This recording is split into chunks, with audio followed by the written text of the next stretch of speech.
So yun, magandang araw mga ka-Chihuahua. Atin namang nasaksihan ang pagbisita ng ating Pangulong BBM sa Davao River sa Bacuna Bridge.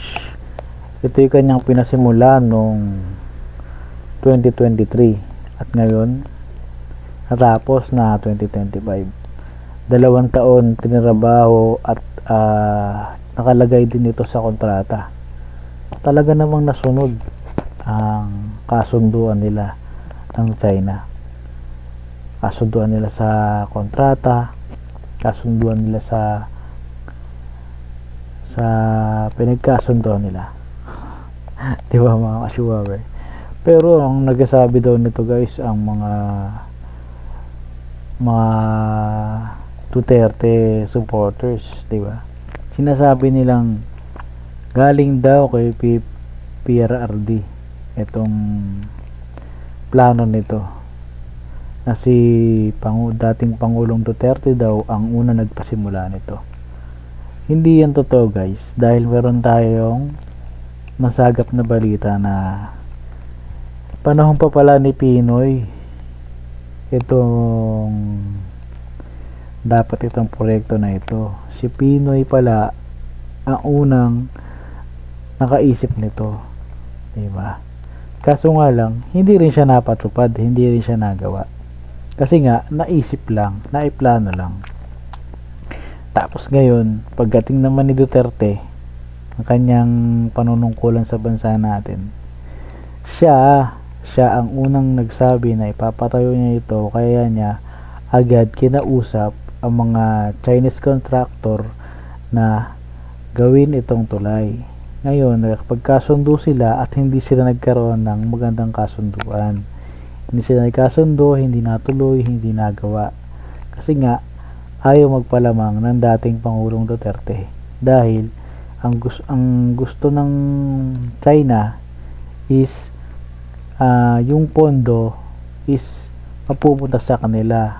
At ang contractor nun ay ang mga Chinese. Ayun ang hindi pinayagan ng Duterte na sila ang hawak ng pondo. At ang gusto ni Duterte, sila ang hawak ng pondo at sila pa rin ang magbibigay ng mga kontraktor na gagawa nito. Kaya hindi siya natapos, hindi siya nasimulan, hindi siya natapos. Ngayon siya natapos sa panahon ni PBBM. Yan guys, ang totoong balita, ang totoong balita dyan guys. Kay BBBM talaga ang tulay na ito. Hindi kay BBBM, kundi sa ating mga kababayan na nasa Davao. Tayo mga kababayan natin ang gagamit nito. Binigay niya sa atin to, pinaayos na to. At para sa atin to guys, para sa mga kababayan natin sa Davao to. So ngayon, panoorin natin yung sasabihin ng ating Pangulong Bongbong Marcos.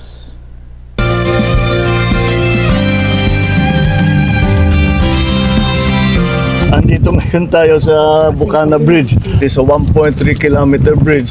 Kasama ito sa buong bypass na ginagawa around the Davao City. At ito'y sinasabi, ang estimate natin na ang biyahe na dati halos 2 oras ay mababawasan, magiging mga 25 minutes, 20 minutes na lang.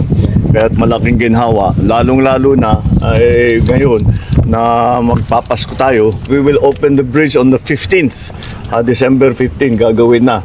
Matatapos yung buong bypass by December 2027. Tapos na lahat ito all the way. Natulungan naman tayo ng ating mga Chinese na contractor dahil ang ganda ng technology nila, kaya't napakabilis at marunong talaga silang magpatayo ng magandang tulay, magandang infrastructure na mabilis at nasa tamang gastos, nasa tamang presyo.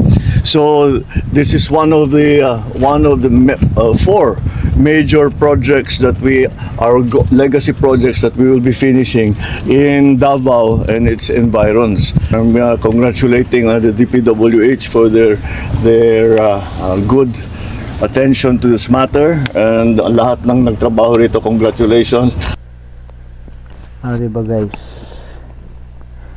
Yan ang pahayag ng ating Pangulong Bongbong Marcos. Talagang tinatapos at maayos. Diba? Naibigay sa tama ang budget at walang nawala. Ganyan sana dapat ang ating Pangulo. Diba? Binibigay niya lahat ng pondo na kailangan na tama, sakto, at para talaga sa isang proyekto. Diba?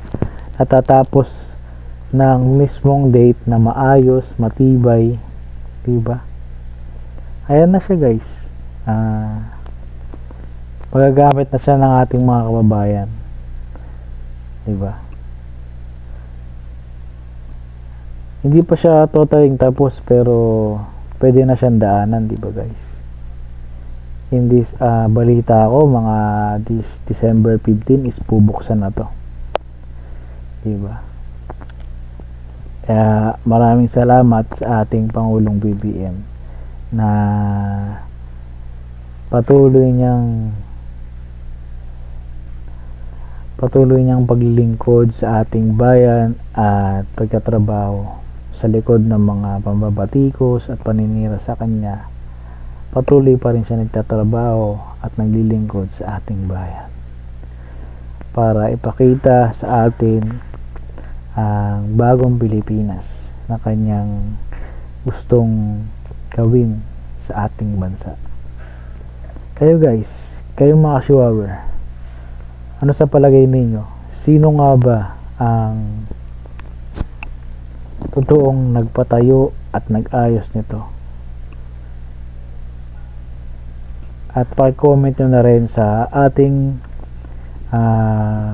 comment section guys. At sana patuloy nyo kami suportahan ang aming munting channel. At mga hindi pa na-subscribe, paki-subscribe na rin. Maraming salamat mga Kashiwawer. Ang